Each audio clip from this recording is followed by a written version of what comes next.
And then we'll get going. All right, today is December 5th. It's the regular meeting for the Tennessee Athletic Commission. Let me read the notice of meeting. Notice of December 5th, 2017, meeting of the Athletic Commission was posted to the website on November 21st, 2017. Now let me go ahead and call roll, if that's okay with the chairman. Chad Chilcutt. Here. Donald Wynn. Steve Hanna. Here. Tracy Miller Davis. And Joe Smith. Here. Chairman, we have quorum. If we may as well, if we can move to the statement of necessity. According to the TCA 844-108B2, if a physical quorum is not present at the location of a meeting of a governing body, the governing body must file such determination of necessity, including the recitation of the facts and circumstances on which it was based, with the office of the Secretary of State no later than 2 working days after the meeting. Furthermore, TCA 8-44-108A3 defines necessities as matters to be considered by the governing body at the meeting require timely action by the body.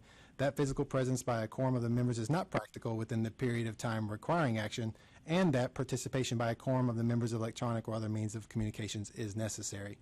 This is a regular scheduled meeting for the Tennessee Athletic Commission. The purpose of today's meeting, with some members attending by teleconference, is to discuss the agenda as noticed on the website earlier.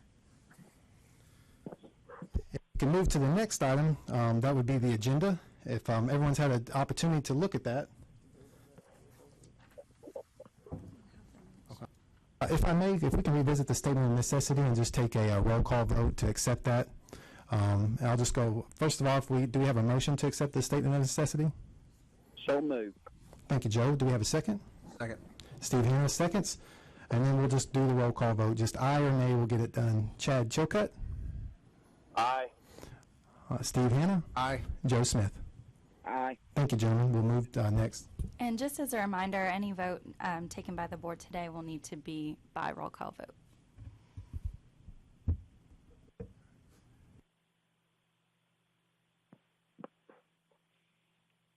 Okay, if we can move to the agenda. Has everyone had an opportunity to review the agenda? Okay. Was there any questions regarding that? No questions. Okay. If someone would make a motion to accept then. So moved. Thank you, Joe. Second. Chad seconds. Let me do a roll call vote. That's Chad Chilcutt. Chad Chilcutt here. If you aye or nay, we'll get it done. Aye. Thank you, sir. Steve Hanna. Aye. And Joe Smith. Aye. All right, it's unanimous. Agenda is so accepted.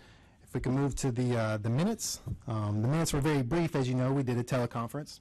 So if you've had an opportunity to look at that, was there any questions regarding that?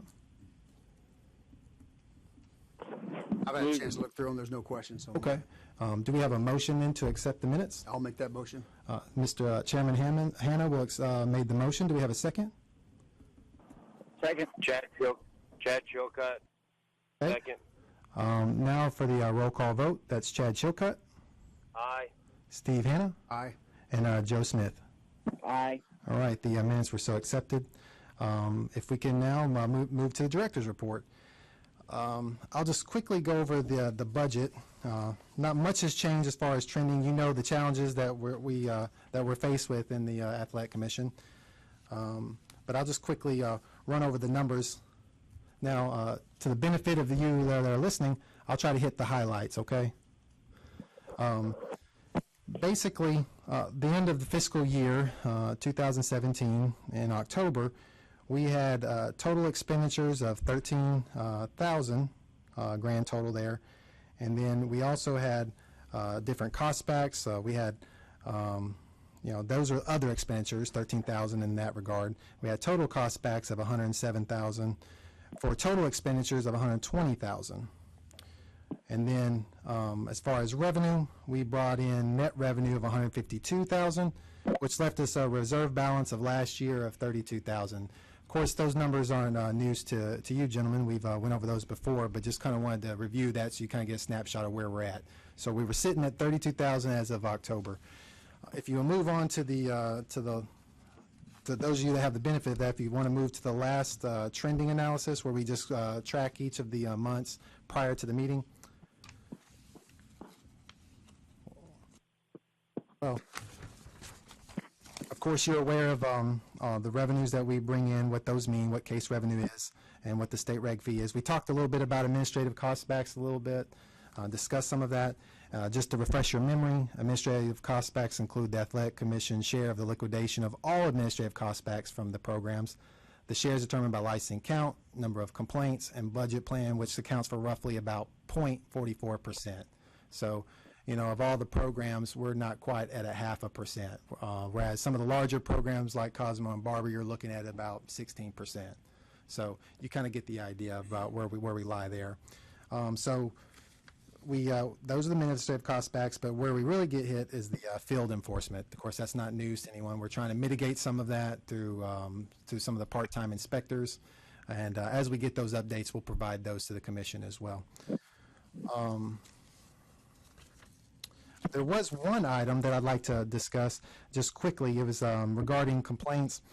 When it comes to anonymous complaints, typically in the past, we didn't even refer those or even count those, and if they didn't have enough information to follow on, because there wasn't a respondent necessarily to, or not respondent, but complainant to even go to. There wasn't any information or leads that we could track or follow up on. So then those things just weren't referred. But we'd like to start tracking those anonymous complaints, and so what we're asking today is authority from the commission to open anonymous complaints and then just close them for tracking purposes. Obviously, if there's information to follow up on, we'll continue to do that as we always have. If there isn't, then we're going to continue to close those as we always have, because there's just nothing there for us to follow on until more information. But it's really an administrative function that we're asking, but it's authority that we don't have unless lended to us by the commission. So does anyone have any questions about that, or would like to dig in any further, or would you like to move to a vote in that regard?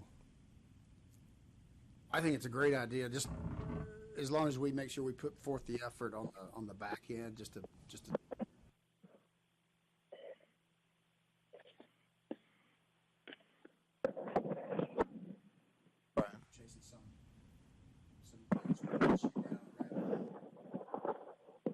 Seems like I've lost you guys.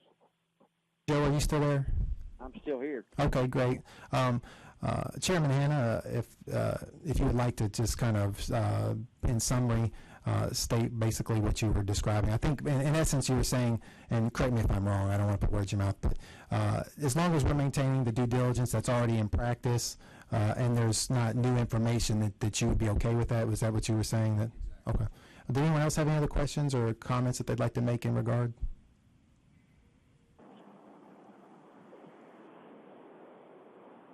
Mr. Chilcutt? I'm good. I'm good with everything. All right.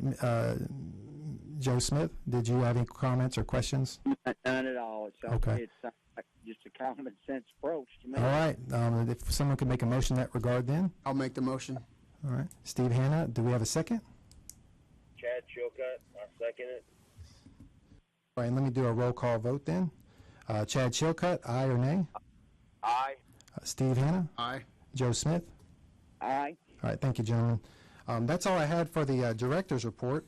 I think at this point we're free to move on to the next item on our agenda, which is the legal report. Thank you, Glenn. Hi, members of the commission. This is Sarah Page. We have a fairly short legal report this week with 2 cases. I'm going to talk about those really briefly. The first case, 2017-067551. This is a case where we had an out-of-state boxer file a complaint from Michigan regarding respondent and whether that boxer had been properly paid. The complaint was actually originally made to the Attorney General of Michigan, but then the Attorney General referred it to us because the promoter that is the respondent in this case had an address that was in Tennessee. After looking into this complaint, not only was the surety bond engaged, where they went back and ensured this boxer was paid, the respondent also denied not paying the boxer and said that he had. but was willing to cut a second paycheck in order to resolve the matter. There didn't seem to be any violations that actually fell within our jurisdiction, considering all of this happened in the state of Michigan. And the promoter doesn't seem to be doing any business in the state of Tennessee, but rather just has a mailing address here, despite looking into multiple sources. I checked their social media and things like that, and all the events were occurring in the state of Michigan. So for this matter, I recommended closure. And I didn't know if you all wanted to vote on them one at a time or just all together. I kind of defer to you all. One at a time, just to, Sure. for those calling in, just to keep it clear. Okay. If you could just, let me get to that point as well. The recommendation was to close. Was there any questions from those that are on the line? None. Okay. Joe. If we can have a motion for case number 1 to close. So moved. That's Steve Hanna as a motion. Do we have a second? Second. Joe. Thank you, sir. For a roll call vote, please. Chad Chilcutt, aye or nay? Aye. Steve Hanna? Aye. Joe Smith? Aye. All right, thank you, gentlemen. For case number 2 then, please. At case number 2, you'll see there are 4 complaint numbers. Those 4 complaint numbers represent 4 judges for a bout that occurred earlier. That's the subject of this complaint. This complaint was brought to us by a boxer who lost a bout on a series of split decisions from these judges. All 4 judges responded to the complaint, gave fairly detailed reasoning into why they made the calls that they made. I was also able to view a YouTube video of the fight, and the judges' comments matched not only the what seemed to be appearing in the video, but also the commentary of the folks that were commenting on the fight. And so there didn't seem to be anything so blatant here that we would want to step in and subjugate the judges' deliberations and override them in any way. And so for that reason, I think the judges should be deferred to in this instance, and that this complaint should be closed.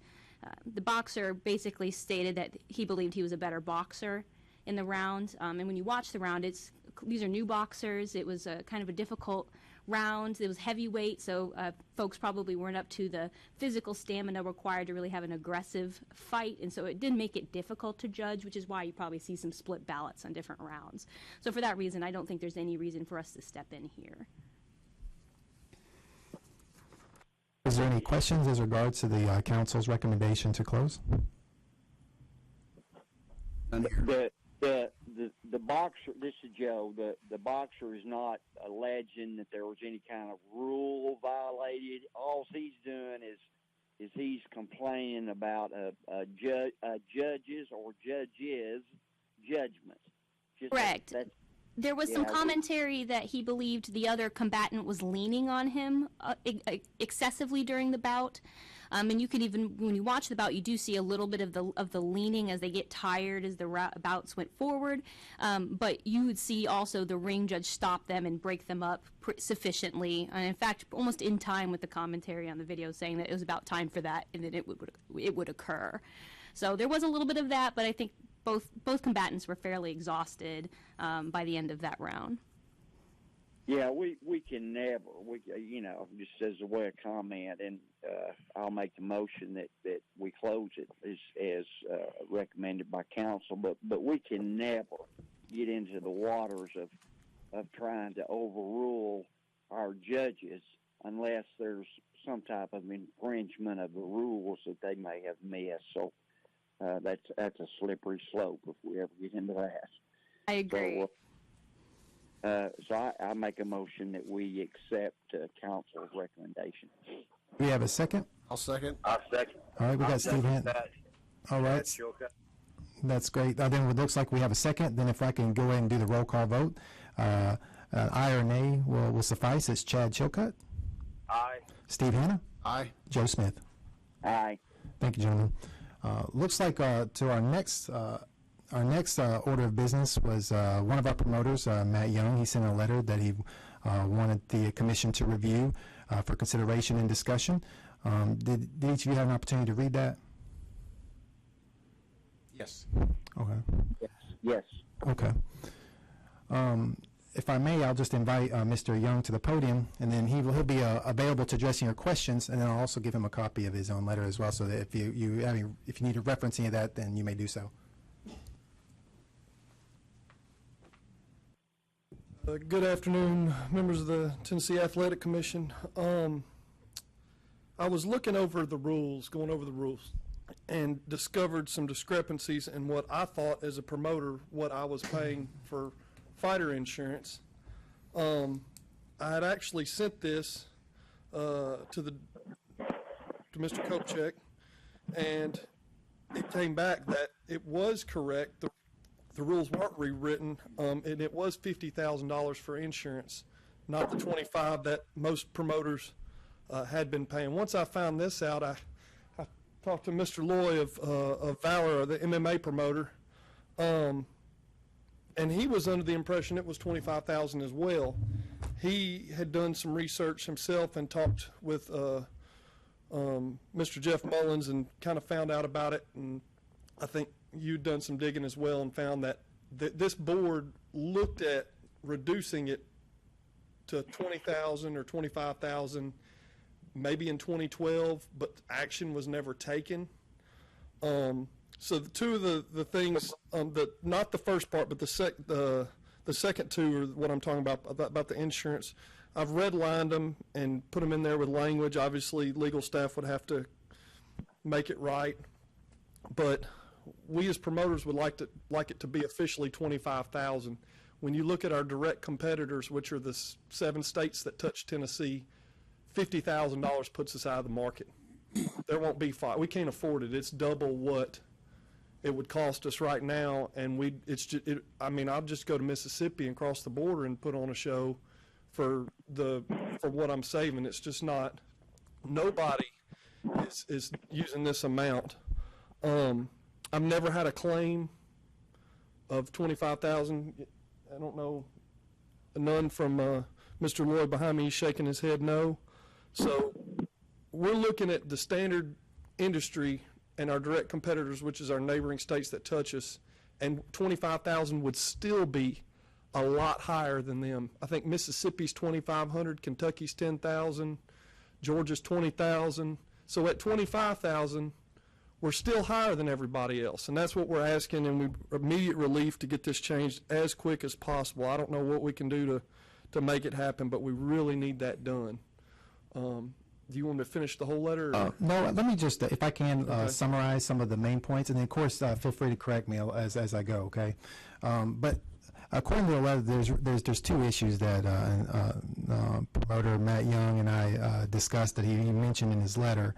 The first was, and we'll address this after the fact, but there's the 90-day additional testing for before each fight. You know, we have the 30-day licensing requirement prior to licensing, to initial licensing, and then in addition to that, before each fight, if they're outside the 90 days, it's been our practice to require them to go and get additional blood testing as well.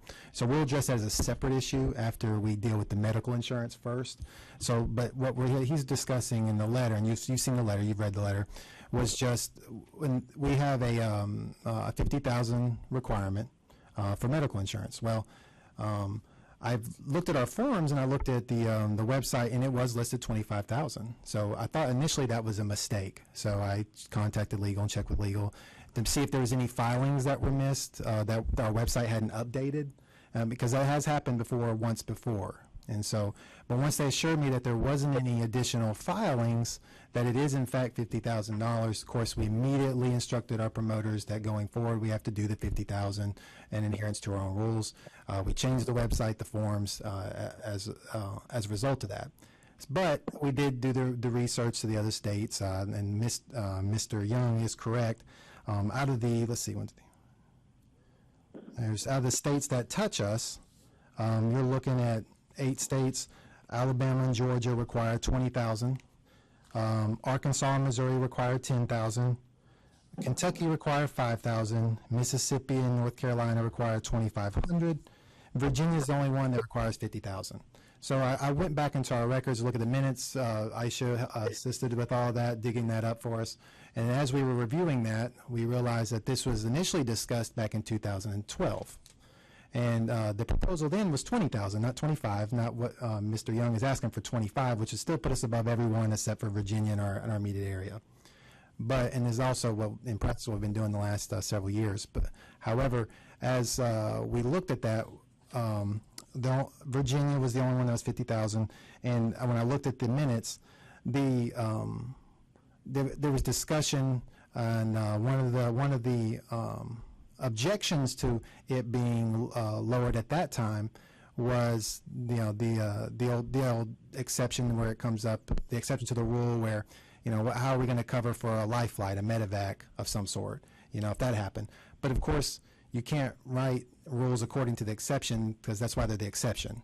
So we have to balance between what is the burden of over-regulating versus what is more likely to be the threat and to the safety of our fighters and combatants, and then find that right balance. But I think what happened, I don't know exactly what happened, but for whatever reason, after that discussion, 25,000 started being accepted, but that was never formalized. And so now we need to, if we're going to do that, if that is the will of the commission, of course, that would be up to the commission. If that's their will, then we would have to, that'd have to be reflected in our rules.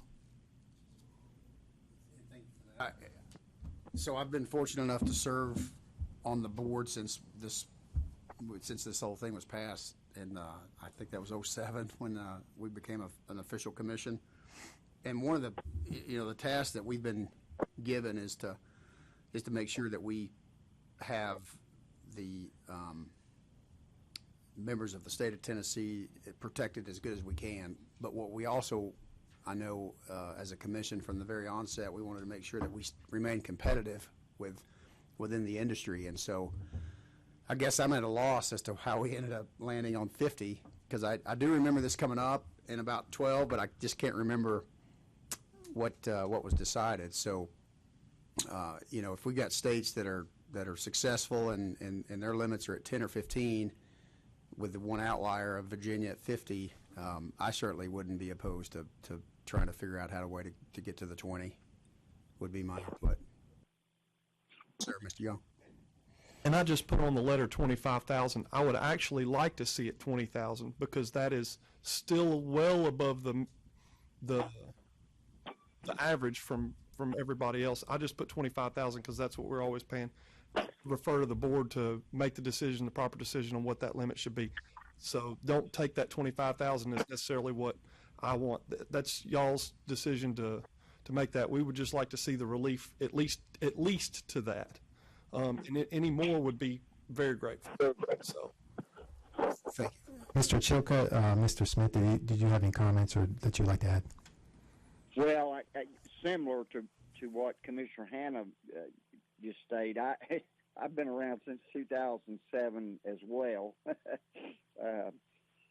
and I want to think, and if our minutes don't reflect it, then it didn't happen. But I remember the discussion quite well. But I also thought I remembered that we agreed to be at that $25,000 limit. Now I've slept a lot since then, so I could be really wrong. But my goodness alive, yeah, we need to get competitive. So with the information that you shared with our bordering states, which is really who we are competing with, not Las Vegas, then I think we ought to get in line and look at having an insurance limit of that 25,000, which makes sense to me.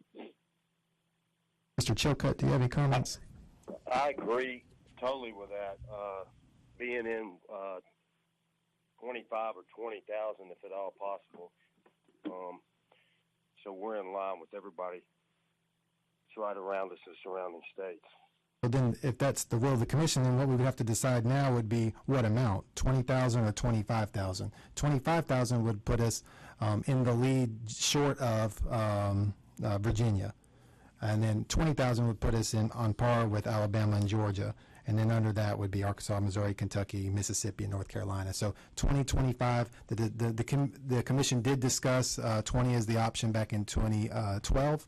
But of course, that's up for discussion at this point, since it looks like you're in consensus agreement as that you want to reduce the amount. Yeah, my vote would be for the 20,000 amount. Joe? I'll second that. Chad Chilcutt.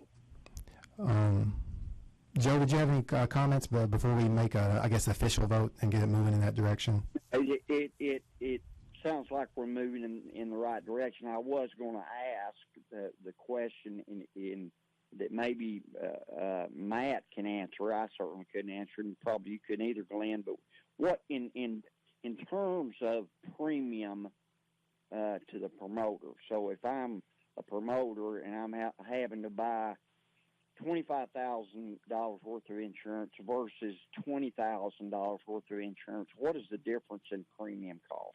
That would be a question for the promoters. Matt, would you help us out? I can't honestly answer that. I can only know what the 25 to 50,000 was. I'm paying approximate for $50,000 worth of insurance is like about close to $300 a fight per bout. For 25,000, it's about $150 per bout. That doesn't include. I also get $1 million liability policy for fans that I do. Not required by the athletic commission, but I do that as a promoter to cover my butt.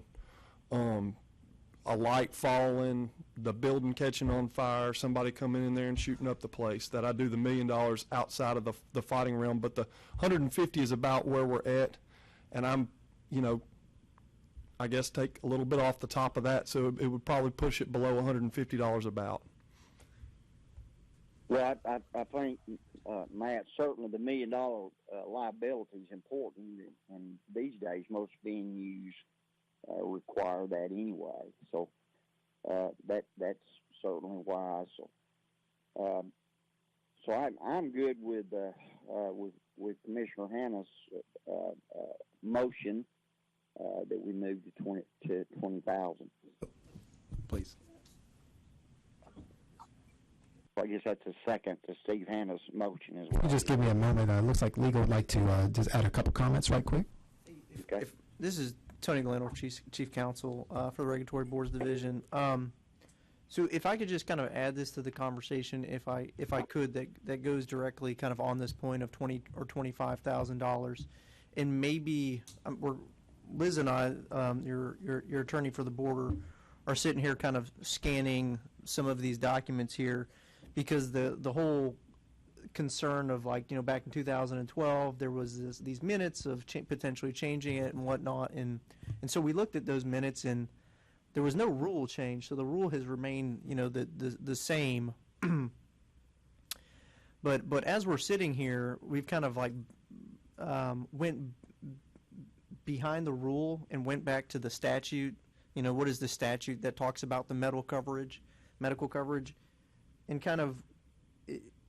but what we're looking at right here is it looks like the statute was actually changed in 2013, which would have been after that meeting.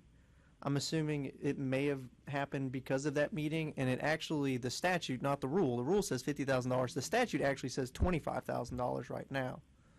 So as to the discussion of 20 or 25,000, I think $25,000 is probably where you need to be at. So it doesn't necessarily help the request for $20,000. But on a positive note, it looks like the rule is incorrect and it says $50,000, but the statute is 25, and I would recommend that we have to follow the statute and not the rule.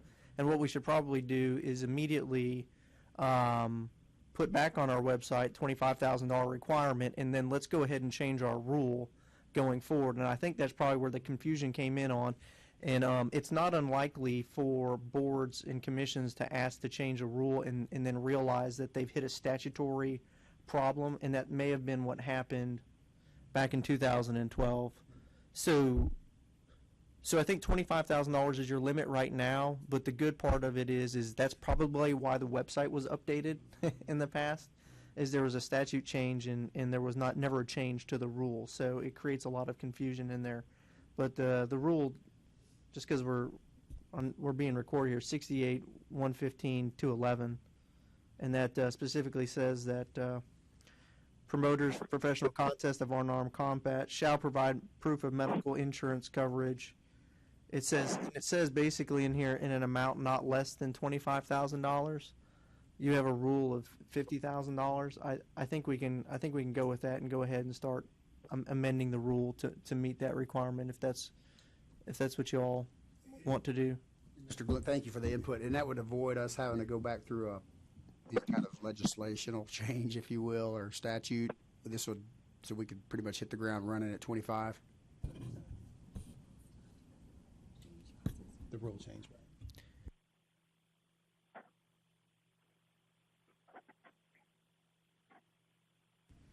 Yeah. Well, I mean, I agree with Liz over here that it looks like the $25,000 is the minimum in the statute. Your rule says $50,000. I mean, arguably, yes, you could charge $50,000. I would like to change it in the rule.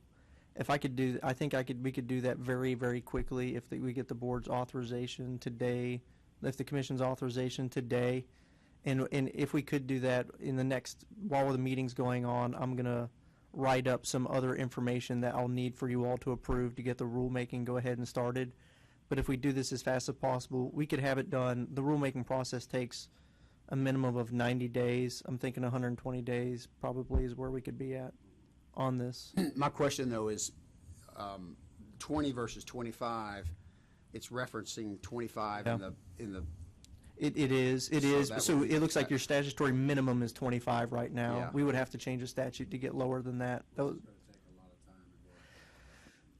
Yes. It's absolutely something that this board can do. I always say one of two ways. Either the board can ask for our department to assist with that during the next legislative session, and that would start with in June is when we would start doing a package. And that's up to the department, but we would put that in there to send that forward. The other way to do it is that the professional association is free to lobby the legislature to get that changed. So those are the two that they can do. But so that's on a discussion of 2025. I'd hate to allow you all to go to put a platform of 20 when the statute says 25. And I think that's probably why you all had some discussion about the $50,000 back in 2012. I can see that there was some change, but it probably, and this board hasn't been on our division for very long. So I think we can help clean that up. And if y'all will let me, I'll look at this in the next 20 minutes and get some statements for you all to adopt so that it would allow us to go ahead and go forward and go ahead and make this filing. That's a pretty simple thing. I'd like to go ahead and do and not delay it for you all going forward. Yeah. In the spirit of what we're trying to accomplish, which is maintain adequate levels of coverage while trying to become competitive, then I would appreciate that. So we'll just table this for 20 minutes or so and come back to it? Is that what You I'm all hearing? can go ahead and, if you want to go ahead and vote on the 25,000, that'd be great right now, and then we can come back to that. All right, so Steve Hand, I'd like to make a motion to adopt the new limit, the medical limits, which is currently at 50. I'd like to lower that down to 25 would be the motion. Do we have a second? Well, just a point of order. Do we need to just keep the record clean? Mm-hmm. Do we withdraw Steve's earlier motion and we had a second to that motion because I seconded it. That's right. Thank you, sir. That would be fine. So then, do we have an original motion then? I guess, or not original motion, but do we have another motion then? And that would be Steve Hanna's motion to set the limits at 25,000. Do we have a second for the 25,000? I'll second. All right. I'll second it, Chad Chilcutt. If I may, we'll just do a roll call vote then. Chad Chilcutt, Aye. Steve Hanna, Aye. Joe Smith. Aye. Thank you. It's unanimous then. It's set for 25,000, and then of course legal will have to draft the rules accordingly, and then we'll have to go through the rulemaking process and hearing. Just for clarity's sake, from today until such time that all this is cleaned up, statutory or with the rules or whatever our legal needs to do, will our promoters be required to support this 50,000 or 25,000? Let me clarify, because I think I stated that wrong when I saw the audience jump up. We need to wait. But if like 90 days is the minimum, I think we can probably get it done in 120 days. Liz kind of stopped me over here because I read the statute. It's not less than $25,000. It's not set at $25,000, or else I'd be comfortable doing that. So we will make it happen. and it's going to be sooner rather than later, but we need to keep it at where it is right now, just because that's exactly what your rule says. And we need to change it to the correct process. So I apologize for the confusion to the audience over there. Okay, so again, so if a promoter is going to have an event next week, how much insurance is he going to have? So our current rule will be effective until this $25,000 change goes through the rule process and becomes the new effective rule. So promoters engaging in a contest before this change has been completely approved through the entire process will still need to abide by the current rule of $50,000 worth of coverage. That answers my question. Thank you. And it'll once it's been approved and it goes through the process, there'll be an effective date on there. And then I would encourage the promoters to go on Notify. There's a little link up there so you can get the updates as well and be watching for that. And of course, they're welcome to call our office as well. And we can give them that information. But as soon as it goes through the process, there'll be an effective date listed on that rule. Any other questions? Not a question, just a comment. I would like to see, if you look at our trends, most of our shows occur kind of in the months January to June. And that, if we could say a busier time than others, isn't that kind of our busy time? I'd have to lean to Miss Carney on that one. She's the one that tracks all of our licensing on the front lines. I just say that and say this: let's get it done as quick as we can. And I know our legal guys will, but we don't want to lose anybody while we're waiting to get to that 25 mark. Duly noted. Thank you for your concern, Joe. We appreciate that. Unless there's any other questions, I guess we can address the next item in Mr. Young's letter. And if I may, I'll just give us a summary of that, and then of course if I misstep anyway, let me know, Matt, and we appreciate that. And then of course legal will have to clarify what our options are regarding that, if any, and what the way forward is in regards to that. Okay. Basically, as stated before, they're required, all of our combatants are required to get blood work done before initial licensure, and it has to be within that 30-day period of licensure. Then, of course, there's additional testing of 90 days before each fight. The new blood work is required at that time.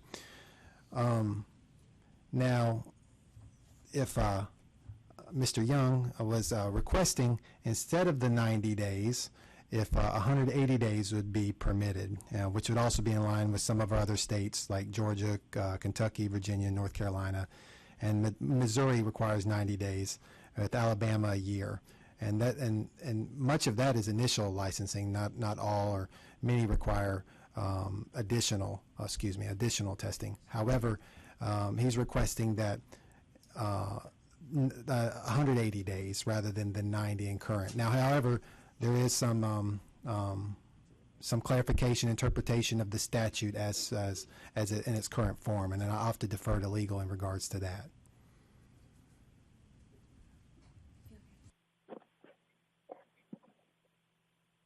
Matt, did you have any comments that you'd like to add? Yes, I was just going to say, blood testing, which is what we're talking about here with the follow-up testing, is a very, very touchy subject because of the safety of the fighters.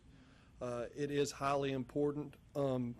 This state is far and away the leader of all the states that touch us. We have a 30-day window when to get our license, or our fighters get licensed. They have to have a fresh blood draw. The majority of my people that I bring in to fight are new licensees, so they're getting fresh blood for my shows. The repeat people are the local fighters that are here fighting, and that we know who they are, and they fight here regularly, so we're not too worried about those individuals. The problem is we're essentially making request to test rich by letting them have multiple blood draws 4 times a year to fight versus twice a year. If you look at our direct competitors, every state that touches Tennessee, with the exception of Missouri, is 180 days or longer. Arkansas is no blood testing, and that is a their commission is getting ready to get probably in a lot of trouble from ABC and everything else because they've let a fighter fight with HIV. They are definitely not the leader. Mississippi and Alabama, I believe, are 1 year, and everybody else is 180 days. And I just want to put us on par. We're still going to be the leader because we require it within a 30-day window of their initial application, which again is the majority of our fighters. But to allow us to go 180 days for the follow-up testing allows me to fight a fighter twice within one blood draw. You know, if I'm fighting them 4 times a year, they're getting blood drawn twice a year instead of 4 times a year. You know, it's talked about, well, these guys can contract this and contract that, and they can be promiscuous or get a tattoo. Well, they can be a promiscuous person 2 nights before the fight and contract something and still have their blood drawn and be clean, and they could still be dirty. So there's no way to test that unless you literally draw their blood the day of the fight, which is absolutely impossible to do. So I just want to put us on par with the rest of the South. We're still going to be a leader and still be ahead. It's going to save the fighters a lot of headache of making it to the doctor's office, and it's going to save the promoters a lot of money, especially when you look at a show with 10 bouts and you're essentially having to get 20 people blood draws at $89 a pop. There's a lot of money that we can use to, you know, a lot of other ways for the show. So that's kind of where I'm coming from that, and we're just like, it's another thing to be competitive. I don't think it's taking safety away because we still have that 30-day window for initial licenses. Like I said, that's the majority of the people fighting here are getting a new license. So that's just kind of where we're at. Now I'll let legal.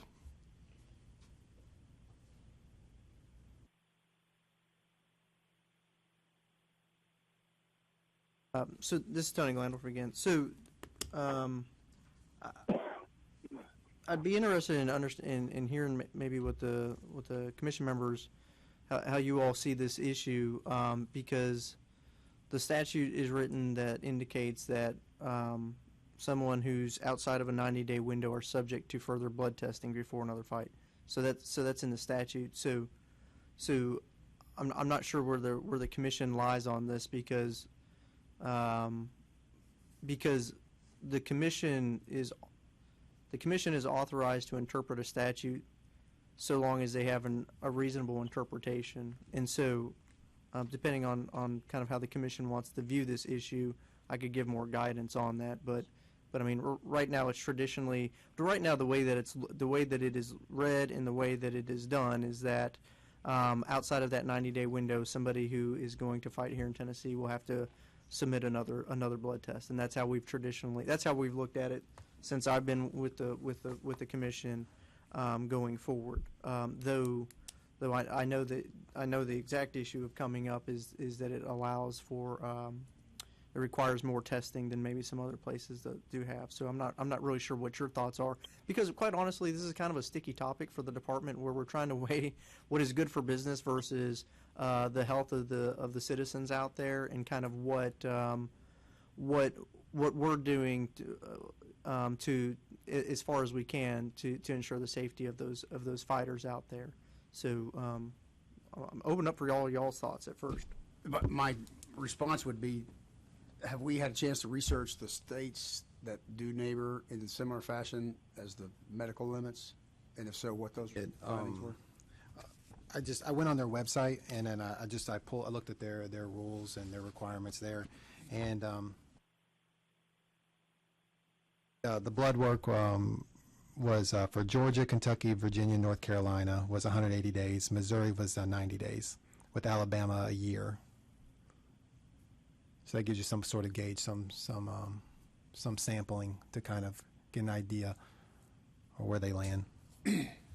So, to follow up, the response, when we first legalized mixed martial arts and combative sports years ago, that was what we had in mind, was to make sure that we had limits that were set up to make sure that to make an error, it was going to be on the conservative side of making sure that our combatants were well taken care of for coverages and whatnot, safety of the fighters, if you will. That was, whatever, 8-10 years ago. So I'm a big fan of, in the spirit of remaining competitive, is making sure that we reach out and do our due diligence and and determining what other successful and safe states have done. And so I'm certainly open to looking at a change. What was good 8 or 10 years ago may be time to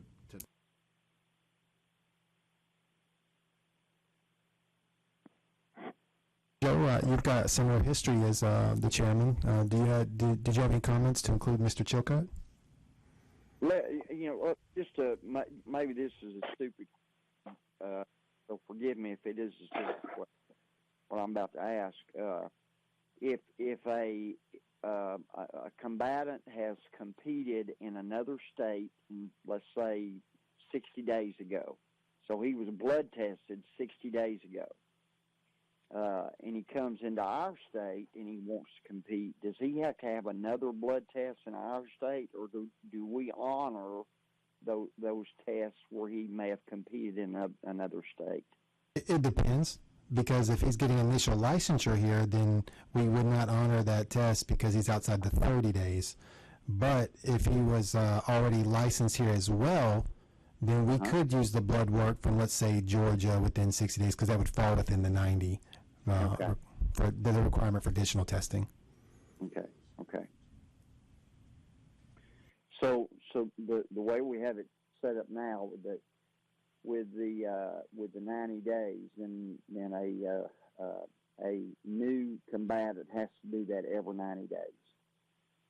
Just depends on how often they fight. They don't have to do that within every 90 days to keep their license. If once they get tested within 30 days for a licensure, they have their license for 2 years.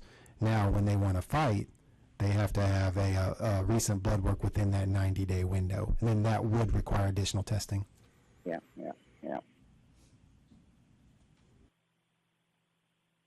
Mr. Chilcott, did you have any questions or comments or that you'd like to add as well? Yeah, see, I thought it was every 6 months. So that's where I was off a little bit as well.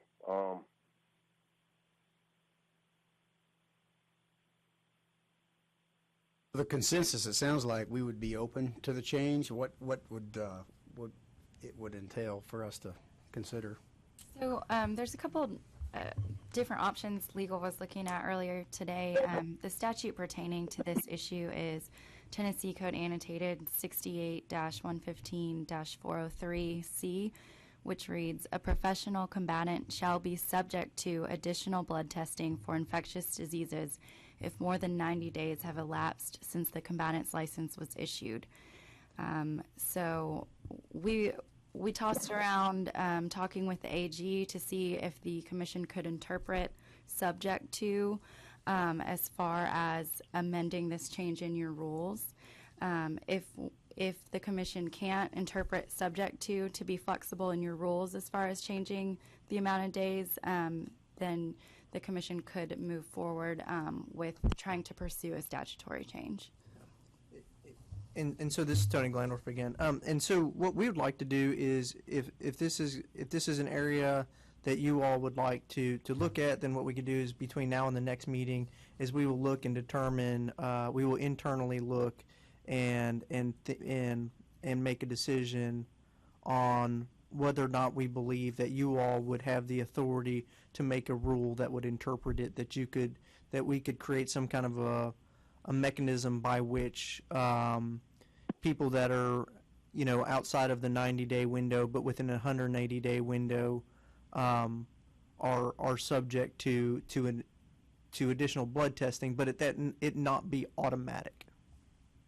Is essentially what what we would say. But we've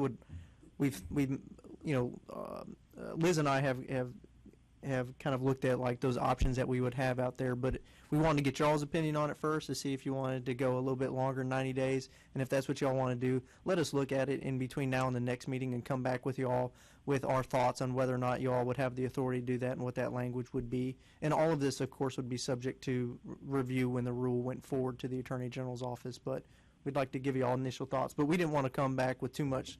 It's too solid right now because we weren't really sure where you all were at, and we don't want to do a whole lot of work against something that you all aren't in support of. Joe and Chad, does that sound okay with you guys? Yes, Well, sir. Okay. Sounds good to me. At least give us some direction. I think we ought to once again try to be as competitive with our neighboring states as we can possibly be. And it sounds like now we may be a little bit out of line. Absolutely. Okay, great. Thank you for your comments. Those are very much appreciated and will be very helpful moving forward. Yeah. Okay, if I can, just for the record, let's just go ahead and formalize it. That if I can get someone to make a motion that it is the will of the commission to Yeah, To thank you. explore. Great work to explore that for legal. We'll make sure that we have it on our list of Right. things. For So that absolutely legal do. has a to-do list that has been approved by the Right. board. So I'll make the motion to explore looking at the 90-day current rule and maybe extending that to something greater than that. That would be my motion. we have a second. I will second that. Chad Chilcott. All right, now for a roll call vote, please. Aye or nay? Chad Chilcott, Aye. Steve Hanna, Aye. Joe Smith. Aye. Thank you, gentlemen. All right. I think that covers it for the letter. There was one other issue that we'd like to address, and that was Rule 0145-05-02. And legal will help us, I think, create some parameters. But if I may, I'm going to try to first of all read the statute to you, so we have some sort of reference. Okay. It reads like this: unless exempt pursuant to Rule 0145-05-01, an amateur combatant shall not participate in any unarmed combat event or exhibition unless the event or exhibition is sanctioned by an amateur sanctioning organization recognized and approved by the Commission and the participant is registered with such sanctioning organization. The Commission will only approve and recognize those amateur sanctioning organizations that are able to establish and enforce rules as strict as or stricter than those established by the Commission for Professional Unarmed Combat Contest. Now, as you know, that's as strict as or stricter, that being the current method for which we approve sanctioning bodies, and that the standard being as strict or stricter than established by the Commission for Professional Unarmed Combat Contest. What that does is draw in two statutes that requires for amateur organizations to have an ambulance present and the medical insurance of what we discussed today of $50,000. So we wanted to just maybe approach the commission, let them know. I know it was the will of the commission in prior discussions, and Joe Smith, I know this was something we talked about the last meeting as well, is to carve out some of those organizations, feeder organizations, amateur boxing, or point kickboxing, those type of sparring type organizations in MMA that don't necessarily have the safety exposure. At least it wouldn't be prevalent in those type of contests that they would necessarily need an ambulance or that $50,000. How do we carve that out? Because right now that was a emergency rule that was accepted by the commission some time ago. But as you know, the industry is very fluid, and we want to make sure that we don't necessarily create an undue burden on those organizations where it's not warranted. Of course, but at the same time, not lose those events where we do need some of those restrictions in place.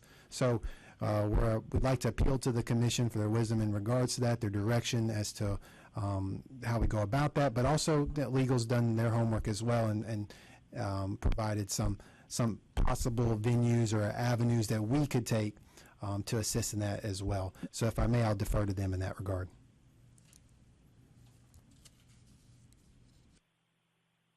Okay, so this is Tony Glandorf again, and so what we did over the past couple weeks is to look at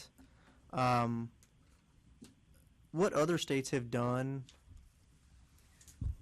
in an effort to decrease the regulation over amateur events. And so we went back and we looked at what are the rules that we have on amateur events and how do they relate to the statute, and try to obtain kind of a comfort level of how it all nests together, and get an idea of what we do. And it looks like if you look at the way that our rules are written here in Tennessee and the way in what other states have done, it looks like Tennessee just has basically a blanket over all amateur events, and it really doesn't distinguish anything else in there. And we're really over the last couple of years we've said, well, these are the rules that we have, and it's true, which is that they just apply uniformly to all events regardless of what type of event it is.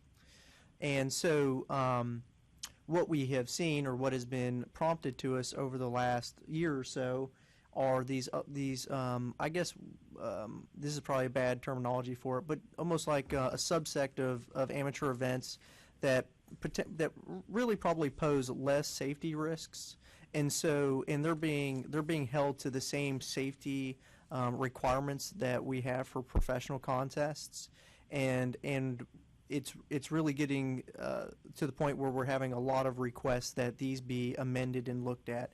And so we looked out at other states, and I apologize to all the commission members if you were completely familiar with all amateur rules in other states, but we looked at, and we'll just summarize, is that other states it looks like they've carved out deregulating some amateur events, and it's not uniform. It's not uniform throughout all the states as to how they've done it, so it looks like they've tailored it to their own needs. And so what we've brought to you all today is some ideas and thoughts about what we are hearing from the promoters of amateur events, is the kind of what they would see, and get your feelings and thoughts on those. Because I think there's no way to completely deregulate amateur events, since they have to have some kind of a registration for us that will always be there. And so what we have come up with is a couple of ideas or thoughts on how we could scale back the regulation of amateur events based on those less safety concerns, and kind of get your thoughts on those. So if you all would entertain me, I'll kind of go through some of these and let me know if you want to discuss further. But if I'll go through kind of the ideas of what we have. And when I bring you these ideas, it's a way to do it. So there's many ways that you could, through the rules, decrease amateur event regulation. And we've kind of went back and see what other states are doing, and then kind of posed it back and forth. So for the first off, and so we kind of brought this up today, is that currently the medical insurance coverage for amateur events is the same as the professional contests. So there were some concerns about that. So the first thing would be, we had come here with, you could scale it down from $50,000 to $25,000 if it's the will of the commission to decrease professional contests, and they could decrease amateurs further from that, so that you would have like a different amount of medical coverage for those amateur events. It could be different than professional contests. So that could be one way of doing it. And so the second thing that they could do is that some of the sanctioning organizations, and I think Glenn could speak a little bit further into detail of this, have their own existing medical coverage under that organization that they maintain throughout the year. And so we could craft a rule that says if they have their own continuous coverage, they're not required to have an additional coverage, because I believe that some of the amateur promoters may only obtain coverage per event as it goes on. But, and Glenn, what is the example that you had? USA Boxing, Joe, and you're probably familiar with this, but Christy, I believe, Halbert, she was here several months ago, and she provided an ACORD form which reflects that USA Boxing provides medical insurance coverage, general liability and individual coverage, medical coverage for amateur combatants. So that, I believe that's what our chief counsel was referring to. Well, and that's absolutely correct. And still, I bring this up too often, I guess, but I still remain very, very confused as to how this got changed anyway. It was sometime during that time that the commission was sunsetted that this was all changed, because many years ago, USA Boxing is it's the only sanctioning authority for amateur boxing in the United States. It's the only one recognized by by the USOC, United States Olympic Committee. It's the only sanctioning authority. And so we had voted sometime, and Steve can probably help me, 2007, 2008, somewhere in there, that the state of Tennessee had nothing whatsoever to do with USA Boxing and how they did their events. But somehow, where along the line that got changed. And so you're right. Every kid that comes in the gym has to register with USA Boxing, and that's insurance that follows him, whether he's training in some local gym after school or he's competing. That insurance follows him. And then when there's an event, the person that has to be a member of USA Boxing also, the promoter, if you will, he buys a sanction from USA Boxing that puts on another $1 million worth of event insurance. So I don't know what happened there. I don't know where all that went. And I don't know of any states in America. I could be wrong, but other than I think New Jersey and Nevada, maybe California, I'm not sure, but I think they're the only 3 states that their states intervene or have any type of regulatory authority over USA Boxing events at all. I stand to be corrected, but I think I'm right about that. So I don't know if that's just a question or a comment, but I think it was in response to what you said, Glenn, about Christie coming and making an appeal to us several months ago. And she's absolutely right, and that still stands today. Well, and that's why we want your input, and I thank you for adding those comments and giving us the historical on that, and Chairman, thank you as well. And you folks are, as you already know, and are the industry experts, and so we need your help into carving these organizations out. And so as our chief counsel goes through the list, that being one of those options, organizations that carry their own medical insurance, maybe we write that in somewhere in the rules to exempt those organizations from that requirement. And then I believe he had several other lists that he'd like to offer in ways to aid and to pinpoint those organizations that you had in mind. And of course, your assistance would be greatly appreciated in that regard as well. Okay, so with that, and we'll make a note that I'll talk with Glenn after sometime between now and the next meeting to really kind of go through that type of insurance that they have, so that we can kind of drill down and look at that coverage, because we appreciate that insight on that. So another thing that we could do in order to potentially alleviate some of the requirements for amateur events is that in a rule we could allow the executive director the discretion to create exemptions for safety regulations based on certain factors. So, for example, Roxana Gamusio, the director, in statute has a lot of authority and power to act on behalf of the commission. And there could be a rule that says, if somebody comes up with an amateur event and it is a new type of amateur event, this is by example, a new type of amateur event, and we look and we said, there's a lot more safety here, or the type of event just has less risk of harm to the participants, then we could exempt some of these requirements for those amateur events. And so other states have this where they've given their executive director the authority to do that, and this is something that the board could do.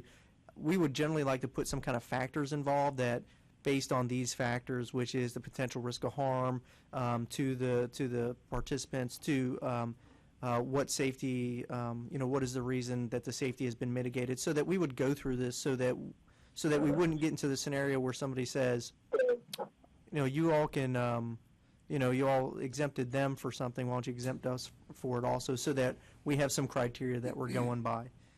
So that was the other. That's the other.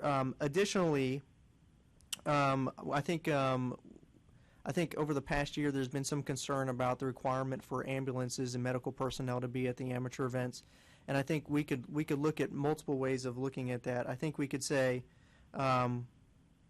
you could, by rule, delete that entire requirement totally for all amateur events. You can make an exceptions for such as amateur boxing only. You can make it so that if the event is point-based event or if there's padding involved, that that there's not a requirement for that. Also, if there's an exhibition of student skills, if it's just an exhibition, that they don't have to have that requirement, or where there's partial contact, and I think we went there earlier. These are just some examples of what we could do, and I think I caveated the conversation with, it looks like a lot of states have basically tailor-made their rules to what their needs were, and we were throwing out some ideas, and these came up from people within the industry who were specifically saying, we would like to do kickboxing, there's no knockouts allowed. We really don't think that there's enough harm here to have an ambulance or medical personnel on staff. Really, more than anything, we've been told the defibrillator is probably the most important thing that they can have there. So we brought that. I think also is that as to the rule that Glenn read off earlier, is that we could distinguish between what rules amateur events are required to abide by that are the same as professional contests, such as, are we talking about the safety rules, or are we talking about the rules of the actual fighters that are in there? So we can make a distinction and say specifically that they don't have to follow the safety rules of professional contests. They will follow this ancillary set of rules.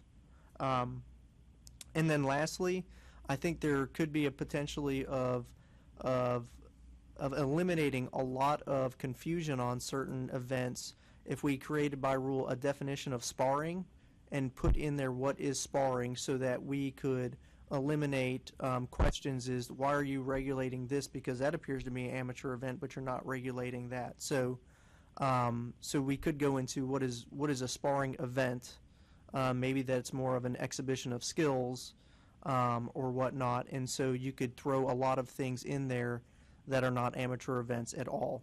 And maybe through that definition later on could add things as the sport changes or whatnot. So when we went back and researched, we basically have 6 items here that we thought may help alleviate some of to decrease the regulation of amateur events.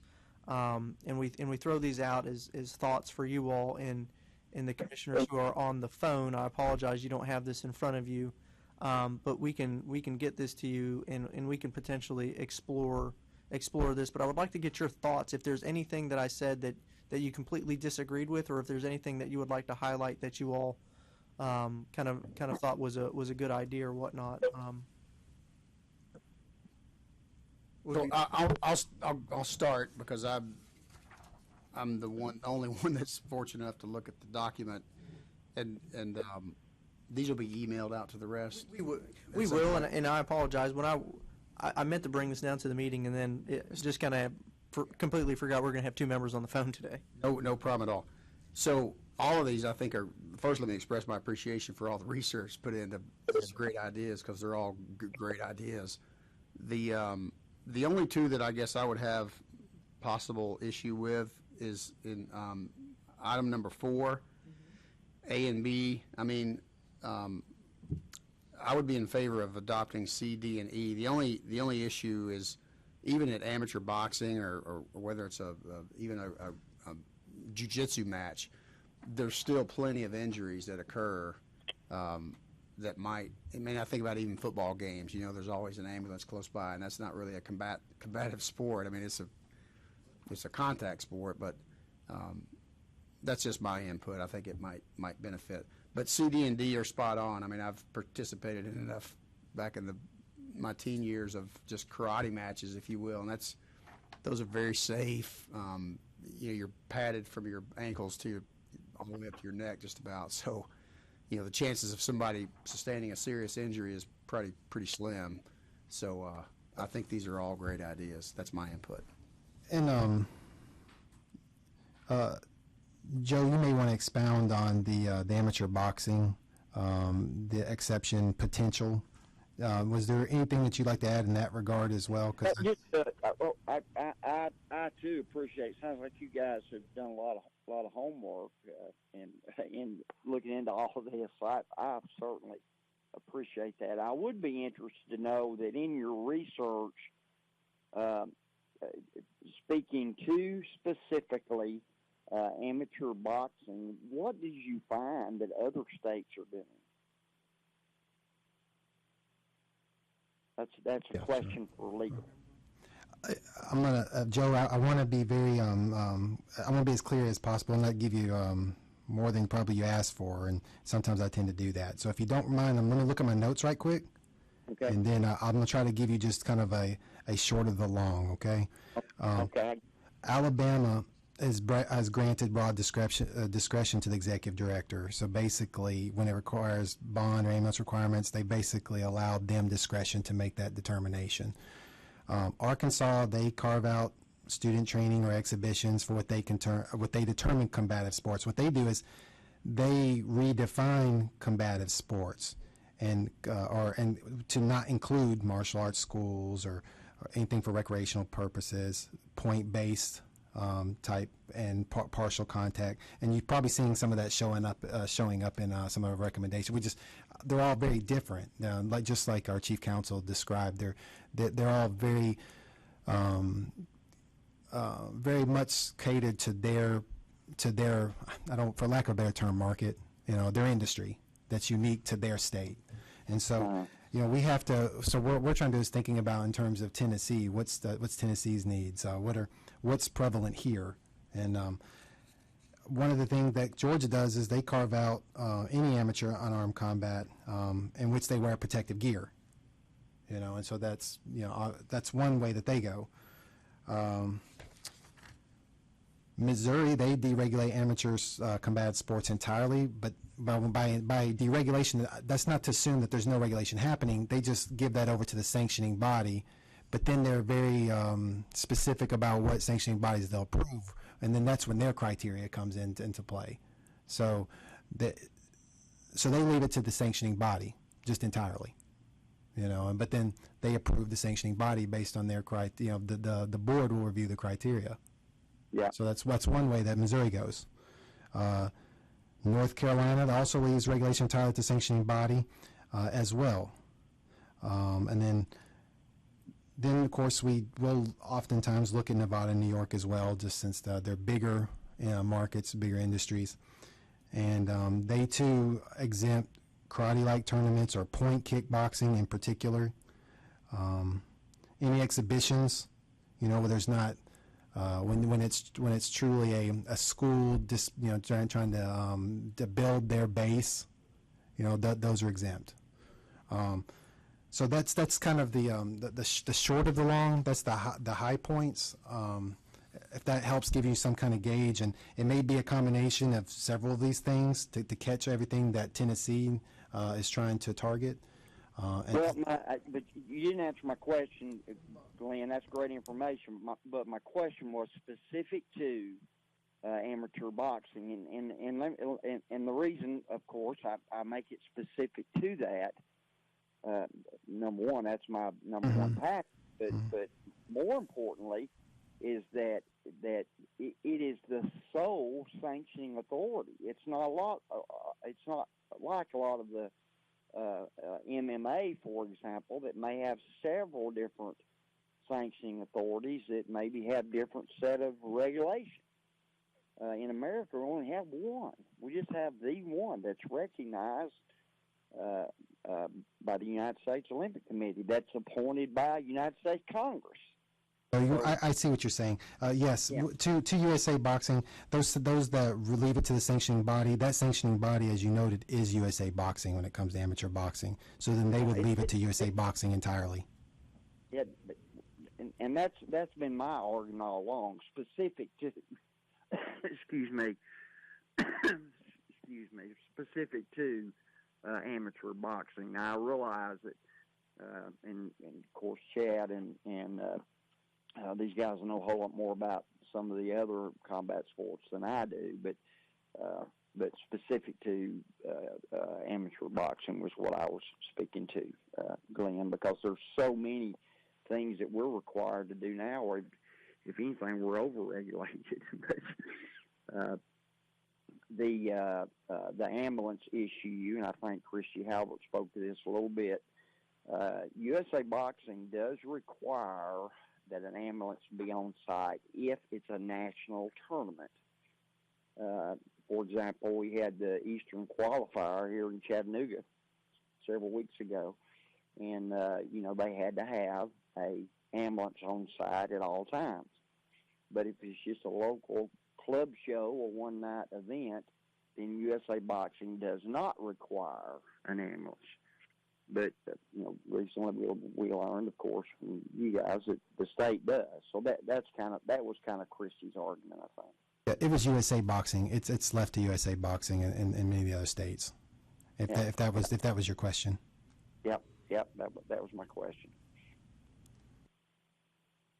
So once again, I'd say what I'd said before is, let's be in line with other states, and these amateur boxing gyms, nobody charges the kids to compete. They have to pay a registration fee, but 100% of that goes to USA Boxing. So they don't charge these guys. They're volunteer driven, run by parents and unpaid coaches, and their only mechanism of revenue to turn the lights on in their little gyms, wherever they may be, is to have these little small, one-night events. And so we need to make it as cost-effective as we possibly can for those guys so they can continue to keep these kids off the streets, for crying out loud. I mean, that's kind of the bottom line. Okay, so this is Tony Glanter. So I guess what I hear you saying is what we could do for you is we can go back and see what maybe the requirements are for amateur boxing in surrounding states, and then what it sounds like what you're saying is that your preference is just to say, let's just adopt the safety requirements that USA Boxing has for its events. So if USA Boxing requires an ambulance for its national events, then that's what it's required. But it sounds like it's really just let's let USA Boxing be the expert on what the safety requirements need to be for those. It would solve all this. That would solve it all. And I guess my highlight is because there's only one sanctioning organization for boxing, so it's not as if you would have competing ideas as to safety requirements where you would have one that's more safe, one that's less safe. It's just USA Boxing. Right. We had this very discussion at length back in 2007, 2008. Steve, you have to help me. When we voted that the state would have no regulatory authority over amateur boxing, and we would leave that up to the lone sanctioning authority, USA Boxing. And somewhere along the line, I still am confused as how that happened. Then it got changed. Well, that's helpful. That's that gives us some direction with boxing. So that now we have to turn towards MMA, and we'll need. And this is where Chad, you're going to be able to help us out, and Mr. Hanna as well. Looking at the criteria, and we're going to, from what I understand and what I heard, email you some of these ideas. And then, as you're communicating with us, you let us know, what we can put into our path forward as to what we can do with that rule to carve out those organizations that don't pose the same threat as maybe the professional contest do, or maybe where we can delineate between those that pose a greater risk or threat as opposed to others.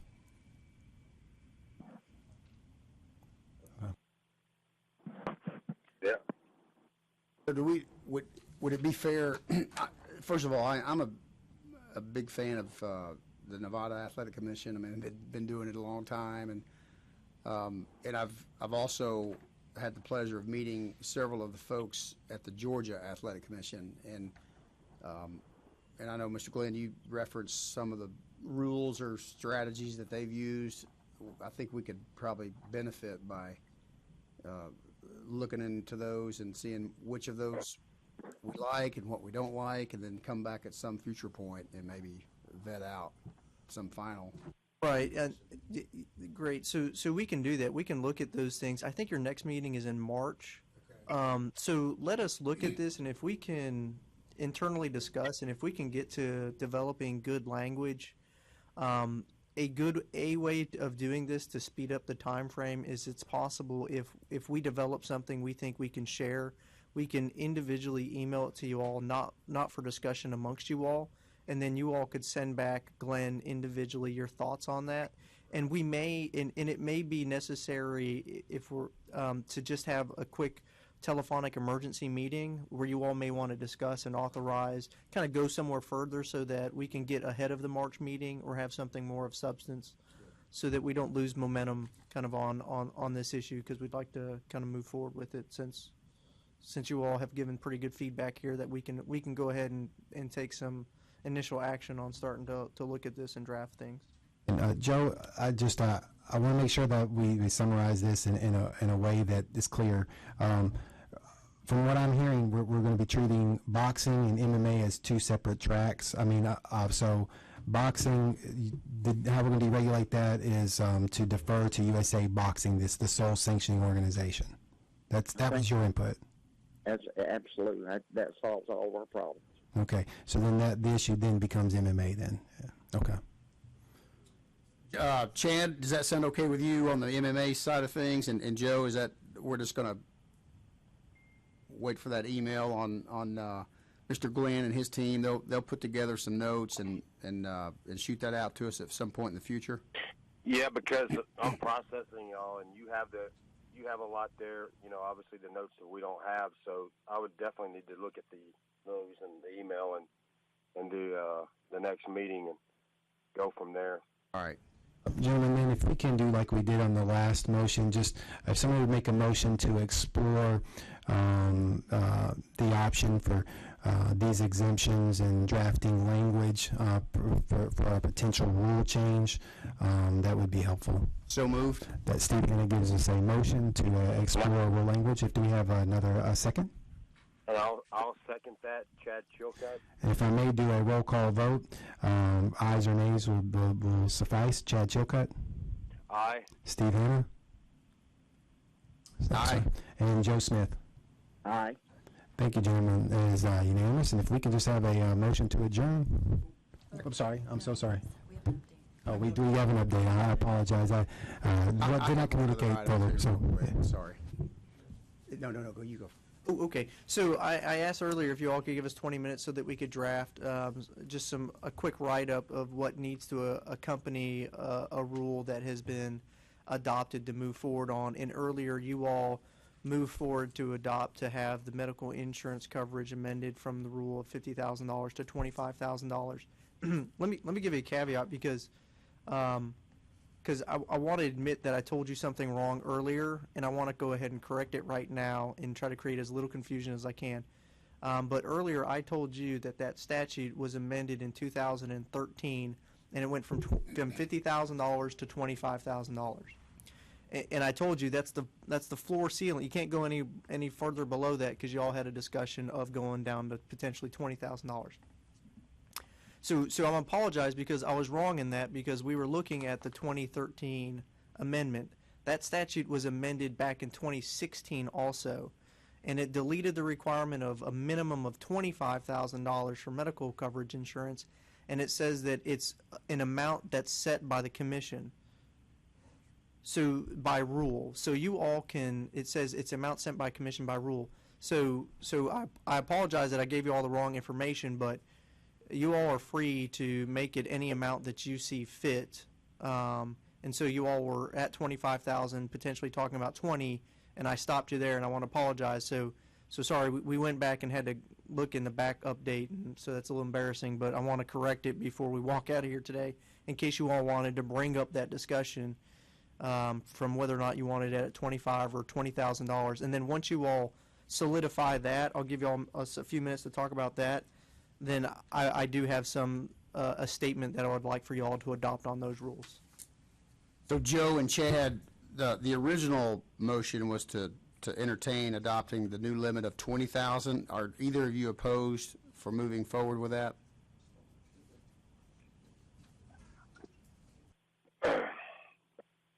I'm good with. I'd actually second to 20, but then we said we couldn't do that. It would have to. It'd be a lot more in detail. So then we went back and 25, so I was good with that, and I second that. Okay. The original motion was by Steve Hanna, so if you wanted to withdraw that motion, then we could enter discussion for the 20, and then if that was the will of the commission, we could do a motion for the 20 if that was where you wanted to go. Joe, are you okay with that? First of all, I was ready to vote on that until we were stopped. Okay, so I would like to, and Mr. Glenn, thank you. Fine. I make mistakes all the time, so thanks for. Probably the first mistake you've ever made.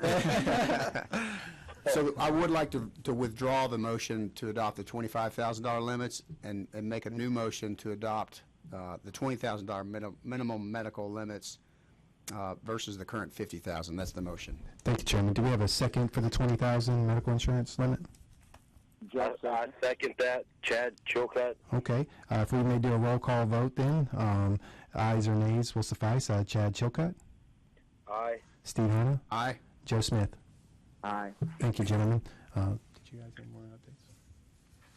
Okay, gentlemen, so this is Tony Glandolf again. So once you all have adopted this rule, we're required by statute to make an analysis on regulatory flexibility for this potential rule. It's required for every set of rulemaking. We usually have it drafted, but since we've come here and adopted this today, I went ahead and made this. So there's 6 questions that we're required to consider when adopting this rule, and I'm going to read the questions, and then I'm going to provide what I would say is a recommended answer, so I can go through all of these, and then you all can adopt that if you would like, or to amend it generally. And I will caveat with this requirement to make a statement of flexibility, because this rule is decreasing a current regulation, there's not really an issue with it. We just have to go through the process and the motions here to do it. So the first question that we would be asked are the type and types of small businesses, an identification estimate of the number of small businesses subject to the proposed rule that would bear the cost of or directly benefit from the proposed rule. And the recommended answer would be that all current licensed promoters in the state of Tennessee, or those who would become licensed in the future, would be those for unarmed combat, would be the persons that would benefit directly from this rule. The second question is the projected reporting, record keeping, and other administrative costs required for compliance with the proposed rule, including the type of professional skills necessary for preparation of the report or record. And our recommended response would be that there would be a decrease in administrative costs for mandatory medical coverage from $50,000 to $20,000. And this decrease does not specifically go to administrative costs for documentation. The third question is a statement of the probable effect on impacted small businesses and consumers. Recommended answers would be that most promoters would generally be small businesses for amateur events and will have a decrease in the overhead costs associated with the promotions of amateur fights in Tennessee, and that consumers will generally not be affected by this rule. The fourth question is a description of any less burdensome or less intrusive or less costly alternative methods of achieving the purpose and objectives of the proposed rules that may exist, and to what extent the alternative means might be less burdensome to small businesses. And a recommended response would be that these rules would decrease a current requirement for all promoters from a $50,000 medical insurance coverage to $20,000, and that this rule is for the protection of all combatants, all amateur Combatants, amateur combatants. amateur participants. Sorry, protection of those amateur participants, and as such, it would not be advisable to allow an exception to these requirements just because the business is small. And the fifth would be a comparison of the proposed rules with any federal or state counterparts. Our recommended answer was that there are no federal counterparts directly to these rules for these requirements. Other states have similar requirements for such insurance requirements that range from the amount of approximately $2,500 to $25,000 for surrounding states. And the last question is the analysis of the effect of the possible exemption of small businesses from all or any part of the requirements contained in the proposed rule. And I would say again that this rule amendment actually decreases regulatory requirements, and as such, exempting out small businesses would exempt them from the benefit of the amendment, which decreases the medical coverage from $50,000 to $20,000. That is the end of the questions. Those would be my recommended responses, and we'll let you all entertain motions for that. Do you gentlemen have any discussion in reply to those recommended answers to the impact statements? Just a question: Did you craft all that during this meeting? I did in between. Yeah. Yes, I did. He's good. Well, you are awesome. That was my comment. You're awesome. So I'll if there's no other questions or comments, I'll make a motion to adopt the answers to the 5 questions that were presented. Joe, seconds. Yeah, let me go do a roll call voice vote then. Ayes or nays then will suffice. It's Chad Chilcutt, Aye. Steve Hanna, Aye. Joe Smith. Aye. Thank you, gentlemen. It's unanimous. I've got a hard stop here in about 10 minutes, but I did have one other item, and I don't know if this is the appropriate method in which to report an issue. I've received a call about a potentially illegal event that's being held in East Tennessee. This is a week or two ago, and I advised the person to go to the website and follow the formal complaint channel, and I think they've done that, but he asked me to just follow up to see where we are with it. Has anyone received a complaint from, it's called Tri-Cities Open? We typically, if we refer all that to our centralized complaints. Okay. And what we try to do too is we want to maintain the anonymity of those complaints, because if they come before the commission, you would obviously have to recuse yourself, and then other folks would have to vote. But we want to maintain anonymity so that they would have the opportunity to be for that complaint to be heard if it gets that far in the process. Gotcha. So Okay. at that point, we would just refer them back to complaints, Back to the- and then our administration as well. We can also direct them accordingly any way that we need to as well. Okay. So that you can get my number or whatever. And generally, for if it's an unlicensed event, it does take a priority process when it comes in through our department. And so what it typically allows for is for a reach out within a short amount of time to try to contact those people. And generally, the idea is to try to communicate, we believe that you may be attempting to do something unlicensed, and communicate that to them so that we can open up a good dialogue with them on that side of things. But I have not been informed of anything such as that. But typically we wouldn't, because that's all centralized now, and then they'll take the information and refer on up as necessary. So, all right, yes, sir. Thank you. Is there anything else, gentlemen, that you'd like to discuss or add to new business? Chairman, if you'd like to entertain a motion to adjourn. I'll make a motion to adjourn. Do we have a second to adjourn? Second. All right. Let me do a roll call.